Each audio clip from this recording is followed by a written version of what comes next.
Well, hello FME friends. Today I'm making this video to show you how to update your transformers on the FME Hub. Why am I showing this now of all times? Well, because there's new functionality in FME 2023 which will help make your hub transformers a lot better. In particular, I'm thinking of conditional parameters. But really, I mean, you should be updating your hub transformers every so often anyway. So it's always a good thing to do, whether or not there's anything new in that release of FME to help. But anyway, that's what we're going to do today. I'm going to show you the process for upgrading your transformers on the FME Hub and refreshing them to the newest version. So what I did, I went and had a look at the hub, and I zoomed in a little bit to make it easier to see.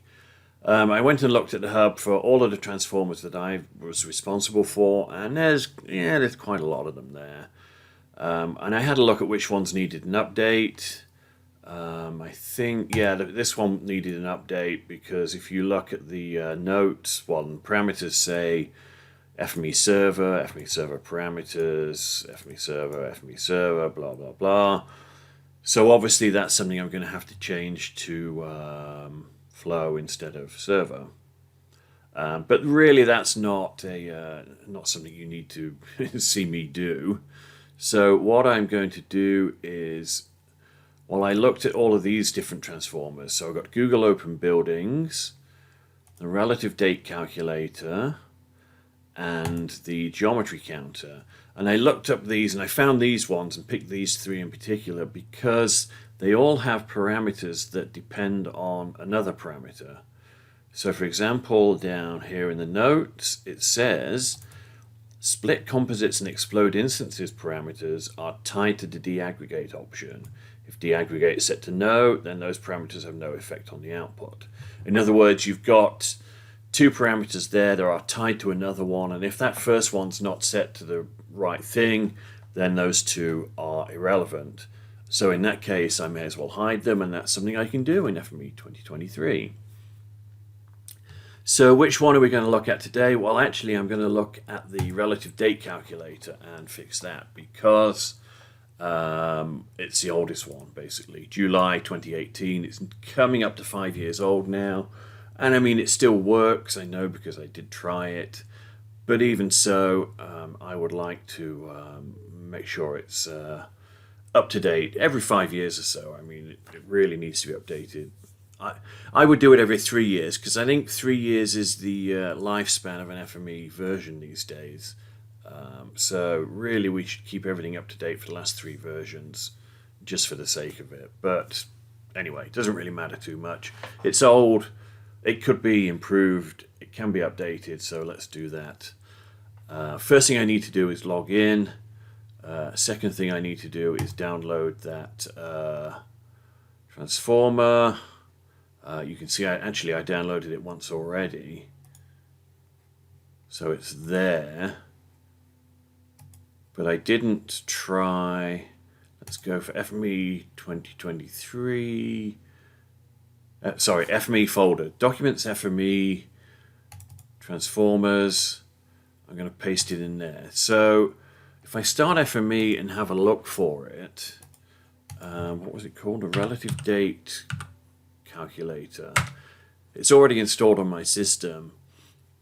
Not that one I've just downloaded. This is already installed somewhere else. So what I could do is I could find that version and update it. But really it's safer to update the one that you've just downloaded. Because if I found this on my computer somewhere, it would probably be in like Windows users, Mark, recent, FME, blah, blah, blah. There's no guarantee that's going to be the latest version that's the same as on the hub. So you're better to download the one that's on the hub and edit that because you know it's the latest one that's on there. Just to show you what this does,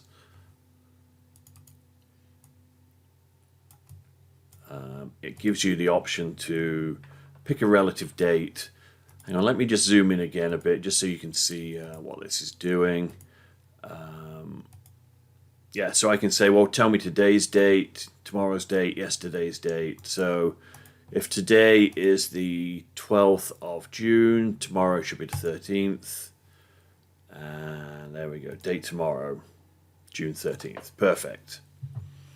The thing we've got here is that if I change it to next or last, well, actually, the thing is, if I say tomorrow's date, we've got this setting here for Monday, Tuesday, Wednesday, Thursday, Friday, next week, next month.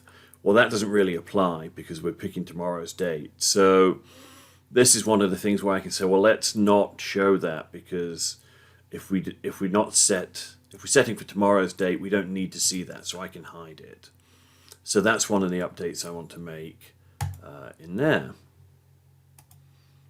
So let me find and open that file in the, there we go, Transformers folder.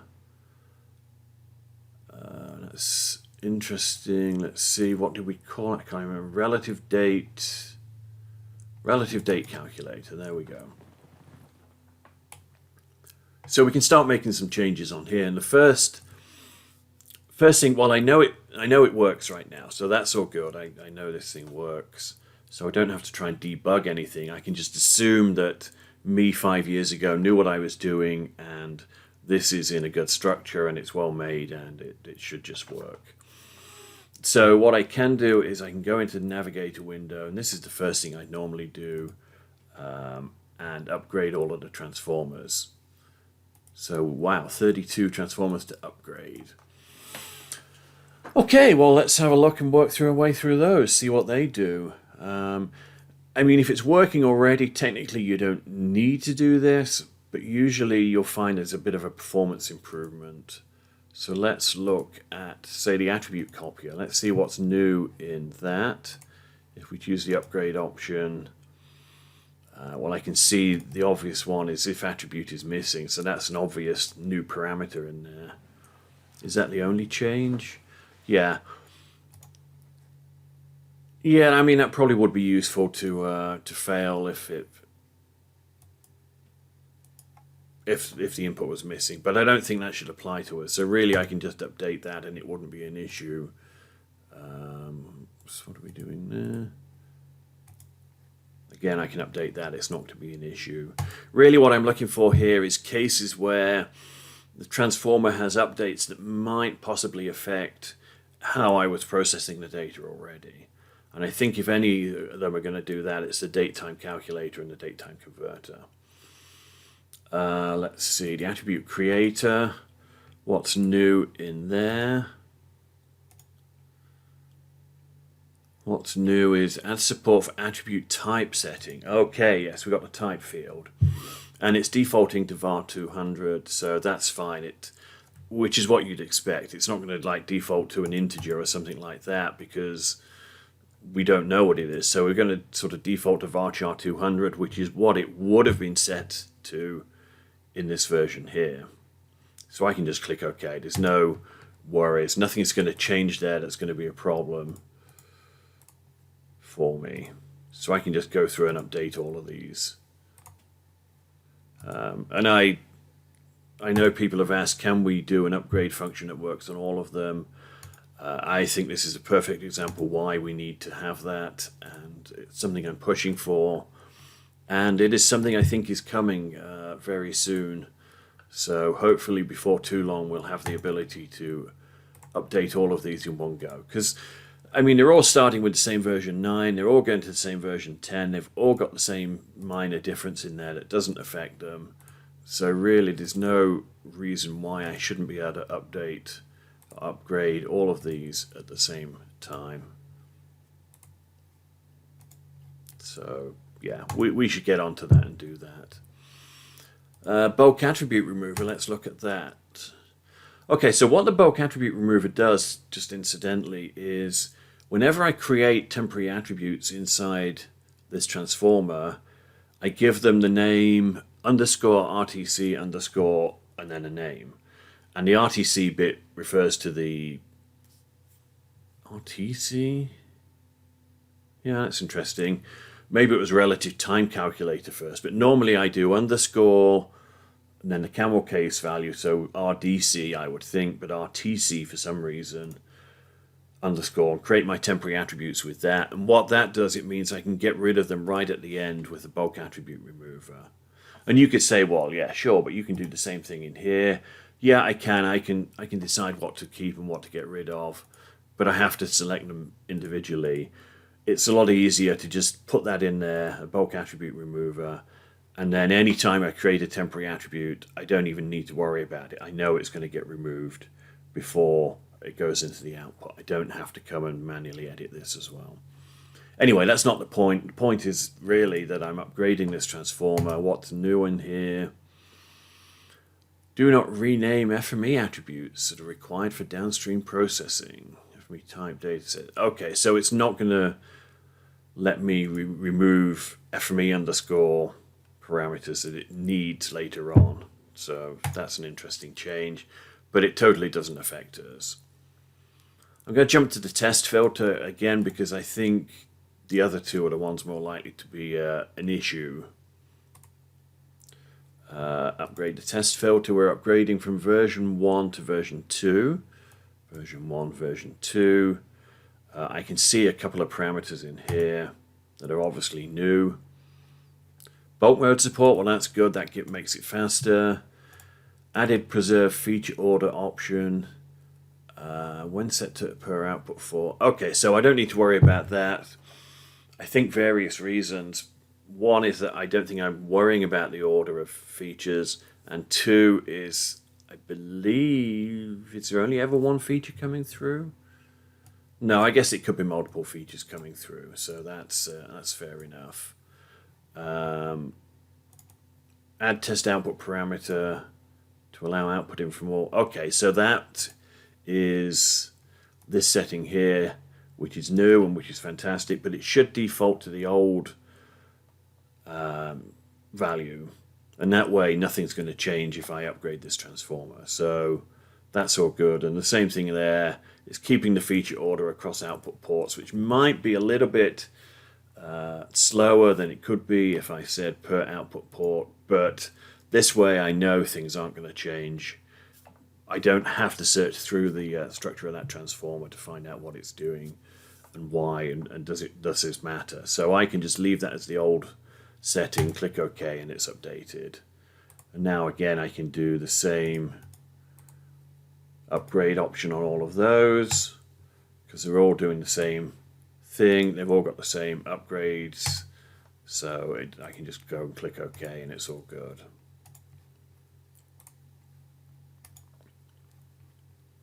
Okay, so the ones that I'm more worried about are the converter and the calculator, the date time ones. So date time converter, let's see. If I upgrade that, and you can tell I'm doing this live, by the way. I've just downloaded this. I haven't looked at what I would need to do to upgrade this. I'm just doing it as a live exercise so you can sort of see. Well, I can see this has got a pass through, nulls empty or missing. Set to no. That's probably a good thing. Date time converter. Yes, it had a rejected port. So let's see, what sort of error were we giving that? Rejected by date time calculator. Okay, so converter, sorry. So that's all good. It'll just, if it doesn't have a value, it'll get dumped out of the rejected port. So that's okay. I'm good with that one. What else is new? Allows code to allow pass-throughs for okay, so that was good. Bulk mode support, great. Feature order might change. Well, I don't worry about that because it'll default to the old way anyway. Let's see, well, the TCL with the factory is fine. That just means it's instead of being a bit of code that I could copy and paste into a text editor, it'll be a factory instead. I was going to show that, but I won't worry about that. But if I copied the original transformer, pasted it into a text editor, actually, let's do that just to show what the difference would be. So if I copy that and I paste it into, I'm just going to paste it into a comment, we can see the code that's actually used to process that data because it's a TCL script. So it basically has a whole bunch of scripting in there, which is not particularly performance-wise, it's not particularly good. So that'll improve. And what else did we have? Allow attribute values to determine date time attributes to convert. Okay, so I don't... Okay, so what that's saying is before you could just pick an attribute. Now you can pick an attribute, but it would include picking an attribute that has the value of the attribute that you wanted to pick, which is not particularly clear from this dialog, but that's what that's doing. So I can just click OK on that. Now actually, let's just copy that again, add it as a label and paste it, and I think it doesn't look a lot different, does it? Oh yeah, there it is. It's a lot different. It was way bigger before, and you could see the entire script, and now you can't. Now it says, oh, we're using the datetime converter factory, which is what we never had before. So now it's that instead of a bit of TCL script. So that's all good, and we can update the other one as well. Okay. Actually, the one thing I'm going to do now, because I'm getting a bit jittery, because I've been working on this for about 15 minutes, and I haven't saved it yet. And not that FME is prone to crashing or anything, but let me just save it to make sure. So I'm going to hit the save button, and what's going to happen when I hit the save button, because this is a custom transformer, I think... Do you want to override the existing transformer or create a new version? Well, I want to create a new version. Why do I want to do that? Well, because the old version was 2018. If I overwrite that, the old version will be 2023, and nobody will be able to use this transformer unless they're using FME 2023, and I don't want that to happen. So I'm going to say create a new version. And now the old version will work for FME 2023, which was version 1, and we're on version 2. You can see that up here on the sort of status bar at the top. So now we've got a new version just for 2023 and newer. So I'm safe now. See, I should do that more often. I should make sure I'm saved more often. But there you go. Okay, datetime calculator upgrades. What's new in here? Added bulk mode support, feature automate change. Perfect. I don't need to worry about that. It's going to be faster, and there's nothing really that is going to affect me. So I can just click OK. And this is where you can sort of skip forward a little bit if you're bored and you don't want to watch me upgrading a dozen transformers individually. But it'll only take a minute or so anyway.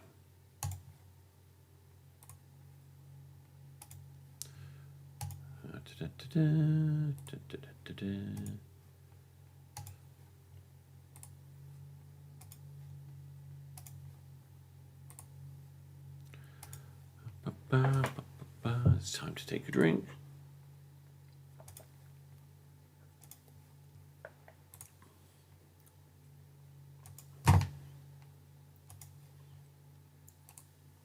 See, FME is so easy, I can just do it one-handed. There we are, last one done. Okay, so I'm going to save that. So we've upgraded all of the transformers on here. Everything that was an old transformer is now up to date, and we're going to be happy with that. Should be faster if nothing else. So what else might I update in here? Well, I mean, really, see what I could do, like this being my transformer, I should know how it works. And so what I could do is go through it and find what it's doing and just make sure it's doing it the most efficient way possible. But I'm not really going to worry too much about that. Like here we've got the datetime stamper followed by the datetime calculator to find tomorrow and yesterday. But that seems a bit like I could just have one datetime stamper and pass it. But it doesn't really matter that much. It's not going to make a great deal of difference there. I guess it depends. Do you want that datetime stamper to be here? Interesting, we get to include the fractional seconds or not. And that was a new update. I think... Has that updated that automatically? Because I didn't update those. And yet we have the fractional seconds parameter in here, even without me having to upgrade it, which is interesting. So maybe it didn't upgrade automatically for that. Maybe it could do that because it's new functionality and it defaults to yes, so it doesn't really matter. FME can update it automatically and nothing will have changed apart from that. And it'll run the same as before. Whereas the other time I was upgrading, maybe it would have run slightly differently if I wasn't careful. But still, that's very interesting to see that it did that automatically. So that's one of the things I could do in here. I could say to use fractional seconds, yes or no. But really, we're not. I'm only pulling the date. I'm not doing a fractional seconds or not. So I'm not doing. It really doesn't matter because I'm only doing a date. So yeah, that's irrelevant, I guess. Which is a shame because it's a nice new function I could have maybe added to the to give the user more options, but it doesn't matter. Let's see, next day, next month, errors, blah blah blah. I can see various tunnels going to be going around here. So those are all my rejected features. I don't know if you can see those. Let me just zoom in a little bit. Those are going to the error messages at various places, and that all comes into here, the rejected features, and gets output through the rejected port, and the output goes to those ports. So I don't think there really seems to be a lot that I need to do here. This all looks good. Calculate next object, calculate last object. Not quite sure what. Okay, that makes sense.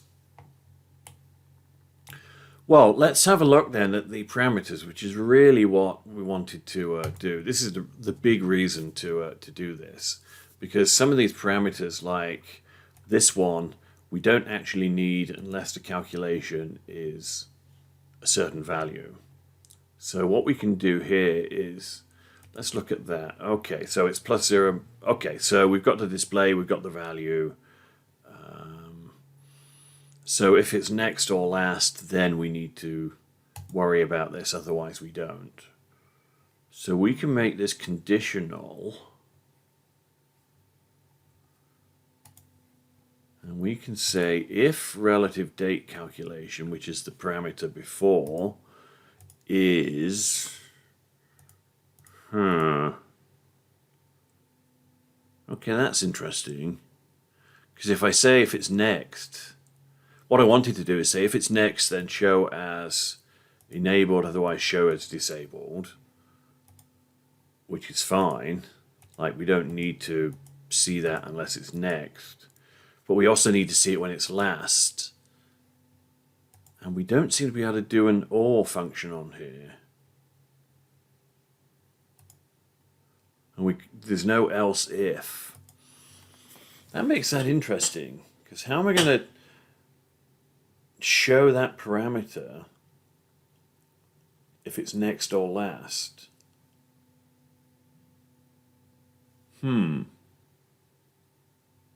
That is interesting. I'm going to do that.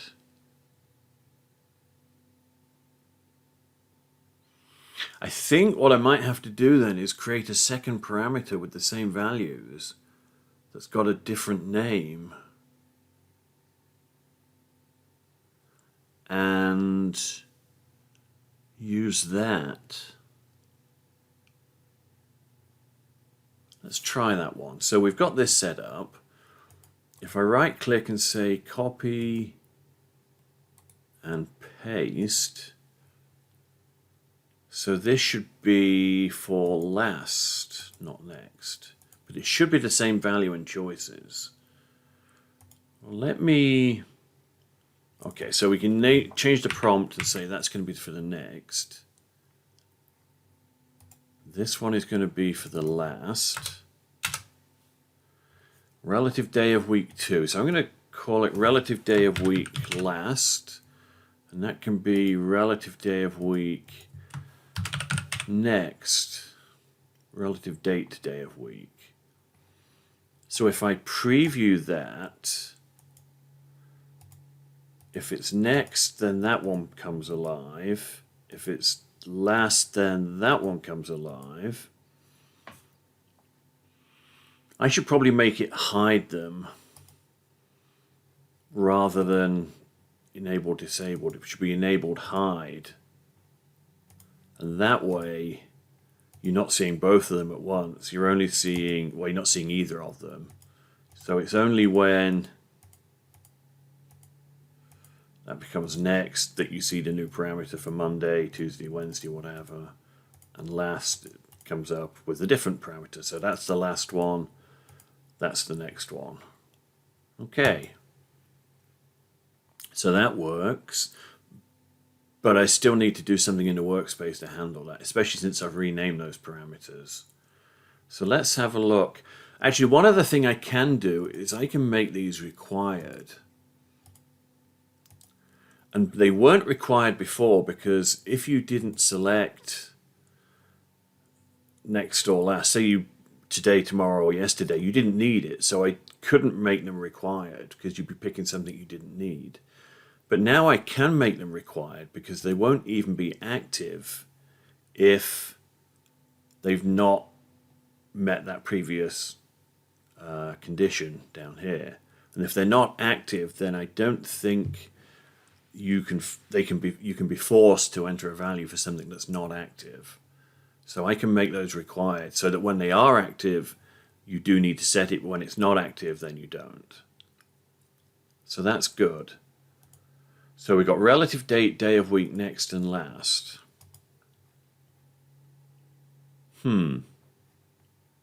Let's look at this. Relative date, day of week. Okay, so it's there, there, there, there. And that's the next and that's the last. Okay, I can see two ways of doing this. And I'm just going to hit the save button again. I can see two ways of doing this. One of the ways would be to fetch those parameters into an attribute right at the start. So I would fetch those parameters into an attribute, find out which one's got the actual value in, and create a new attribute with that, call it temp attribute. And then I would go through here and just change all of these values from relative date, day of week to temp attribute. I could do that, and that would work. And that would be slightly easier in the sense that I don't need to know how this is working. I could just make that change, find out the value here, put it into an attribute, replace that parameter with the attribute wherever it is in the workspace. So that will be easy. I don't need to worry about how this works. The other way of doing it would be to be more selective and say, well, maybe I can use those two parameters separately. And because I've got this one says calculate next, and this one says calculate last. So I'm guessing that I could replace the parameter with the next parameter in here and the last parameter in here, and it should work okay. So for example,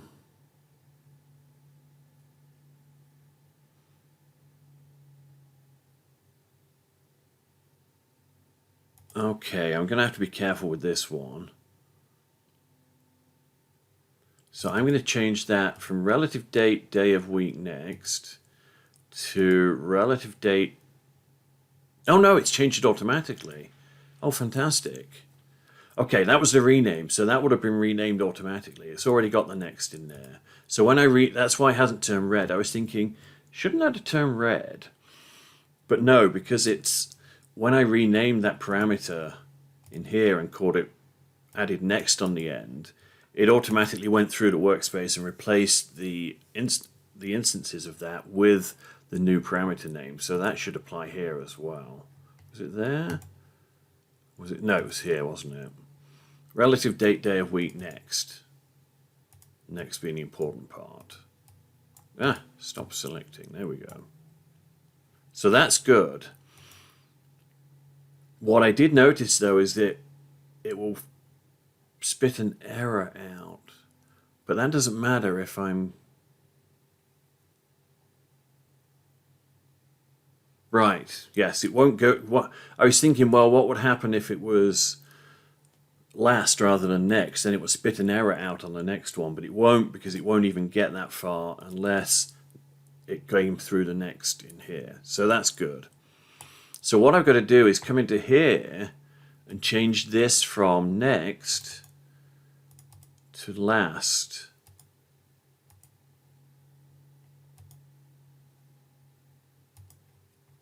And I've got to change it for all of them. This isn't actually as hard as I thought it was going to be. It's a bit of a pain really, because I don't want to have to do this. Last, that was it. I really don't want to have to do that, but in there, yeah, I can just change that to last. There we go. Yeah, I didn't want to have to do that, but because of the parameters situation where I can't switch between this one and that one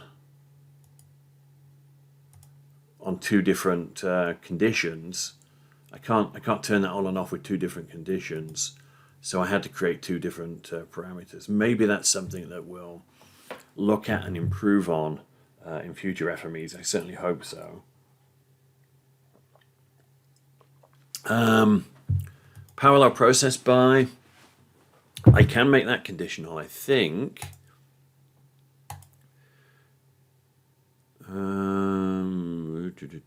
FME process count, is that what that? Okay, that's called FME process count. So I must have just created that and it's a default name. So I can say if FME process count is... do I have the same problem here? Do I have to create... No, because I've got no parallelism. That's like I've got... That one says forget it, and this one says yes, do it, but in 4 different ways. So I can say if we want to, if it's no parallel processing, then show as disabled, otherwise show as enabled. So we're sort of reversing that round. That should work. And again, I can make that required. Hit the preview. Yeah, that one's grayed out until I select parallel processing, and now I can make it compulsory as well, whereas before it would have, I could have picked extreme but not picked an attribute, which would have been bad. So that should work. I think the other thing I should do here is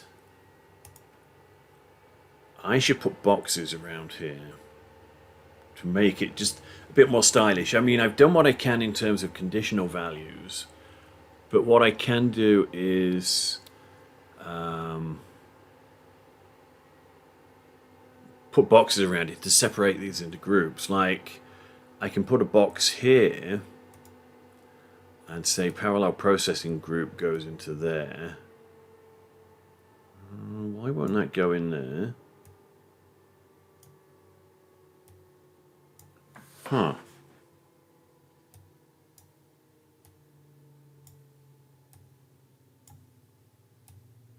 Oh, interesting.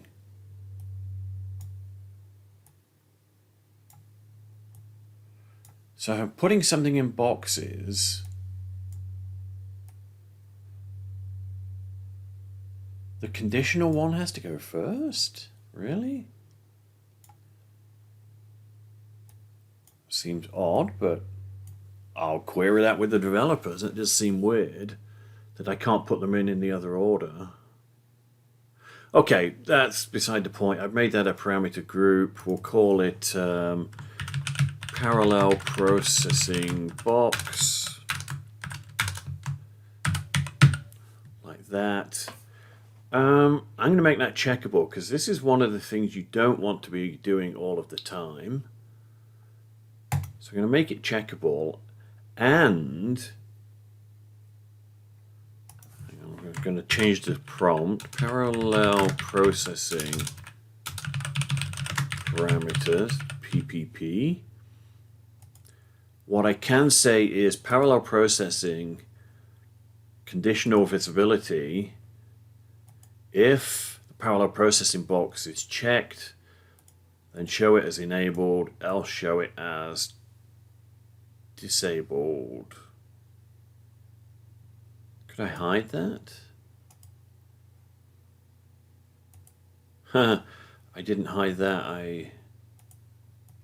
Yeah, I'm going to change that, not hide. I'm going to make it disabled.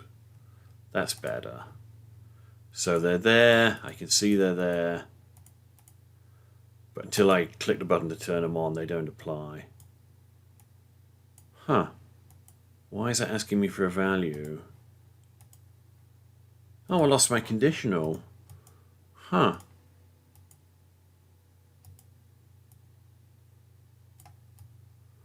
That's interesting. We're going to have to talk to the developers about that one. That doesn't look... That's better. It's probably because I moved it above that it lost its... Because you can only create conditions for a parameter that's below the parameter you're trying to create a condition on. It sort of processes in order. So if I move that above, then I suspect what I'll get is I'll lose that conditional visibility. In fact, it won't even let me do that, which is sort of good, I guess. I think there's something wrong with the boxes there. That definitely I'm going to raise that one. Anyway, we've got the parallel processing in its own box. We'll create another box. I think that will be for these three objects. Might have the same problem in here. Yeah, it doesn't let me put that in there.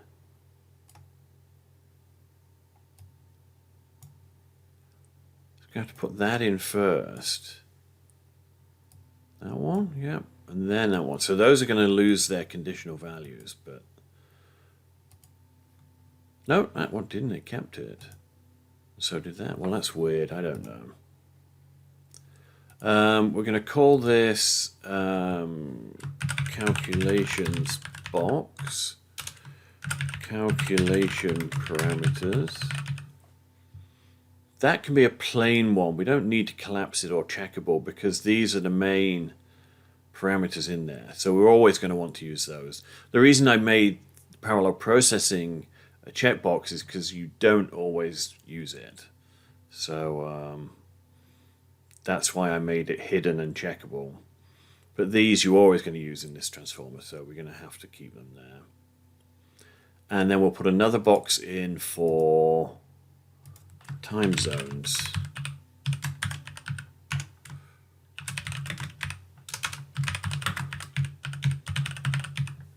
Like so.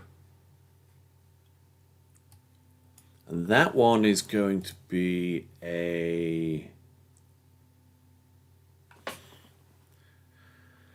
time zone is compulsory. So since it's required, I think we should just leave it as a plain box. We shouldn't make it collapsible because like I was thinking, well, we make it collapsible and then we've got one of each type, and so we got this one's plain, this one's collapsible, this one's collapsible with a checkbox. But because you always need that time zone parameter, I think I'm going to make that one plain as well. So we got today's, tomorrow's, yesterday's date. There's the next. There's the last. There we lose it again. It hides it. And time zone local, time zone UTT. But we can't collapse that.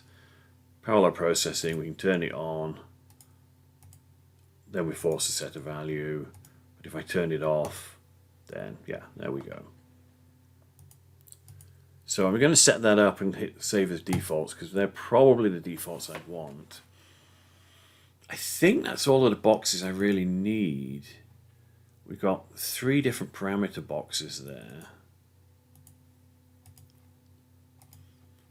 What does a normal transformer look like? Let's pick one that's got a few different...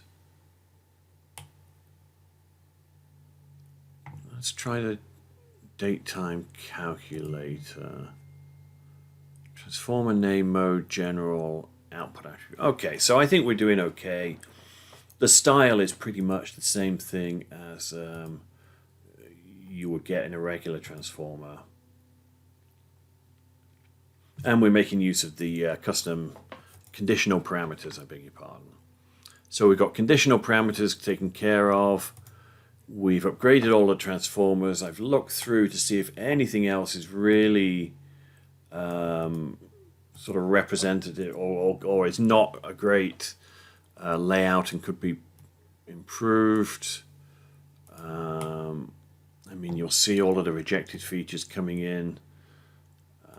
If I... There, you can probably see them a bit better now. We've got all of these. So every time there's a rejected port, I send it to an attribute creator to create a message, and it goes off to the rejected features through that port, through that tunnel. So this way I get a bit obsessive and made sure that all of these lines are straight and not...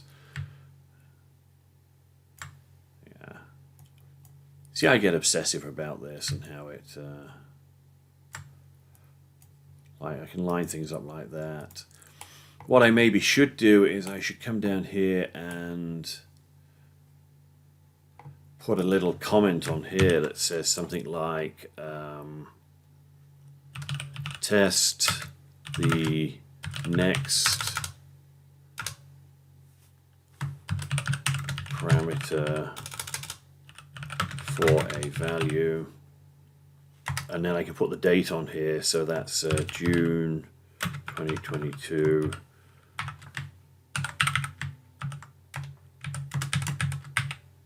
There we go, that's that.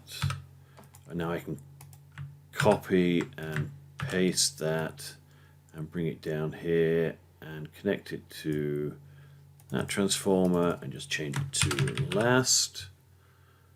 The last parameter for a value. Let's just, there we go. And I think that's probably about all I need to do on this transformer. Well, obviously I need to test it, but this is the only thing I'm going to do. What I'm going to do is look at... Okay. We don't need... I'm just looking at the general parameters. We don't need to change that. What I do need to change is this. History... So this will be the 12th of June 2023. Updated all transformers for FME 2023.0.0.2.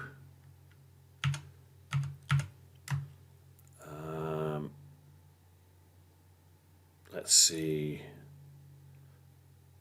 Improved user parameters dialog using new functionality in FME 23. And the other thing I like to put in here, this is just like the help notes. We updated, or actually no, we added a new version 2 of the custom transformer, just so we know that that's when that, because if I didn't put that in there, folk might wonder, well, okay, if I got 2020, does that include these updates or not? But whereas if I say that and I put it last, then it's obvious what that is. So I don't think I need to put the date and the username for all of those. But what the heck, let's do that.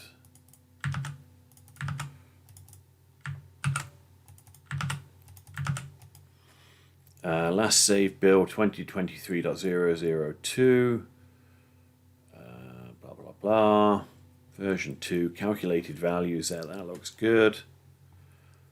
Help. Overview. Okay, that's interesting.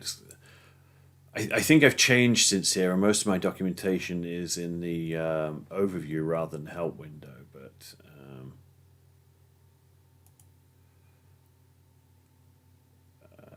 okay, I'm just going to put a section in on parameters and say the next/last parameters don't appear unless the calculation type parameter is set to next or last. Similarly, the parallel processing by parameter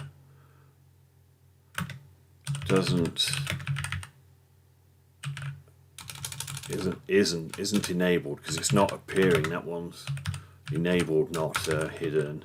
Isn't enabled unless the parallel processing level parameter is set to other than no parallel processing. Let me check if that is parallel processing. Okay, well, there we go.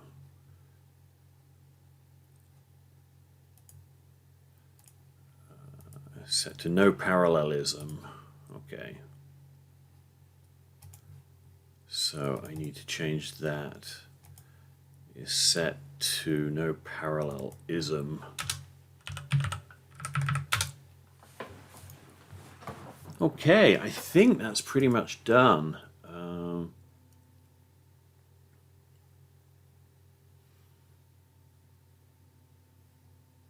Yeah, I think we're done with that. So what I'm going to do now is hit the save button. I'm going to open up the containing folder. I don't know why it says export as custom transformer when it already is one. Actually, what I'm going to do now is go to, oops, that's my calendar. We don't need to see that.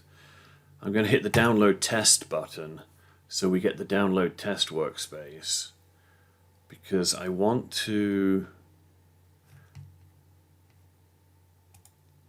make sure that the test is actually going to work as well.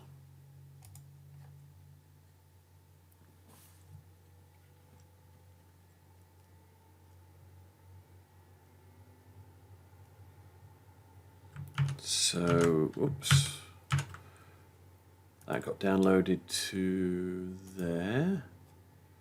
So I'm going to bring that up, oops, into here.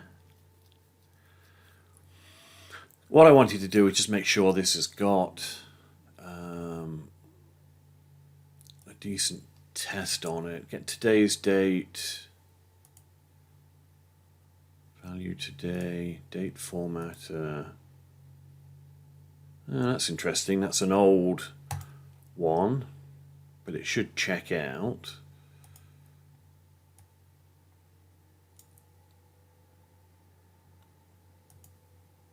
Okay, that I'm happy with that. But what I do need to do is update this transformer. So what I'm going to have to do is RelativeDateCalculator. I'm going to double click that and see if it'll let me install it. Is that going to install it, or is it going to try and open it? Okay. 2022 is not what I wanted to do. What I'm trying to do is install it, so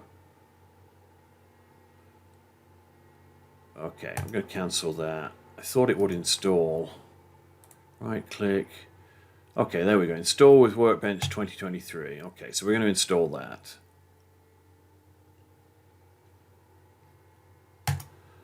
I need to go to the Transformer Gallery and press the refresh button.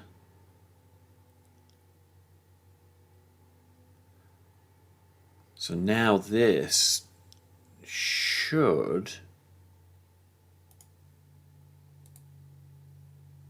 upgrade to latest version. There we go. So what have we got there? Version 2, excellent. And now I'm going to embed that again because I don't know that it likes linked custom transformers on the test workspace. Save without backup. It's 2023 now. Yeah, let's rerun that just to make sure it works.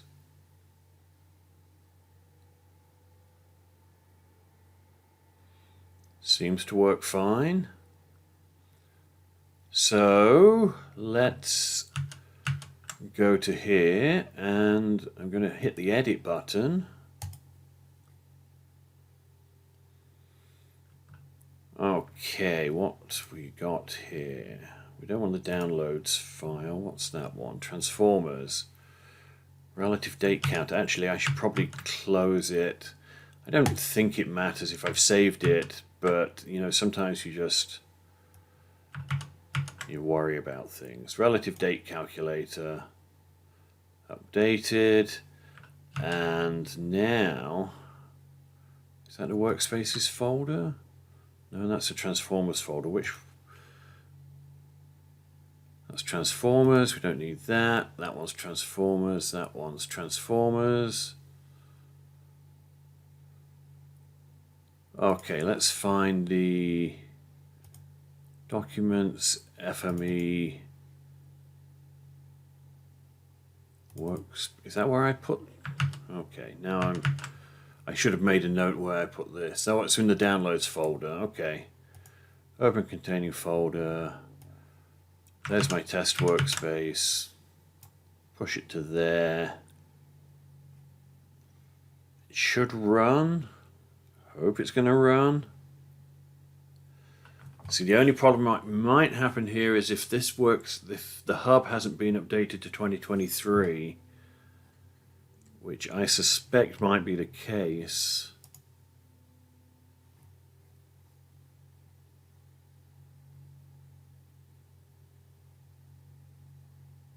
What version? Yeah, we're running on 2022.2.6. Okay, so this is why that's failing. But I'm going to publish those changes anyway. Oh, okay, I'm not. So, and of course, I didn't save this. I saved it and overwrote the old one, so now I can't get. Oh, I'm an idiot sometimes. Let's see, history. So actually I'm going to say save. No, I'm not. I'm going to go back to this. That was before I changed it, so this should still be version 1. I'm going to do file, save as, test workspace 2022.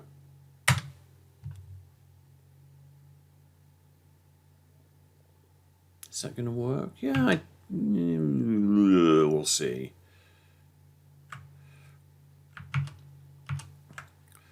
Take out 2022. Processing running.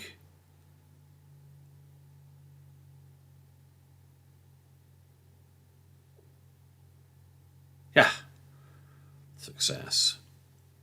So yeah, I guess the lesson there is don't update your test workspace to a newer FME than we actually have on the hub. And this is why we always update it as soon as we can when a new FME is released. And it's why I always mention it in my What's Up Wednesday. I always say, hey, we've got a new version of the engine on the hub. That's why it's important to know, because without that, you'd be in trouble. Okay, so created on 2018, updated 2023. The test was a success, but it really doesn't mean anything because we're not using the new version. Yeah, and you can see, oh, I can use either version of that there. So there we go. And if we're on version 2, the history should show what we updated. Fantastic. No one's commented. The test suite ran. We're all good. We're happy. So that's it. That's how you update your transformers to be to work with FME 2023. That one was 5 years old. It needed an update. Now it got one. So please take the time, if you've got transformers on the hub as well, please do take the time to make those changes, whatever changes you like to do. But it really does help if you keep things up to date, because people have more trust in them if they are up to date, and you can improve them vastly by adding that new conditional parameter functionality in there in 2023. So yeah, get updating your transformers. I'd love to see who's going to update first or update the most, and I'll be checking them out, and probably publish them in What's Up Wednesday to see what's going on, and see who's doing the best, and yeah, who's doing updates. So yeah, thanks for watching this video. If you watched all the way through, that's fantastic, and you'll now have a great idea how to make these updates. But yeah, that was a live update. You can see by some of the things that didn't work as I expected, but generally things did, and so yeah, there we go. So thanks again for watching, and I'll see you this Thursday. Well, depends when you're watching this video, but this coming Thursday we have a community presentation on the line-on area overlayer transformer, and there'll be other presentations coming up as well in the future, so keep an eye out for those. So thanks again. Goodbye.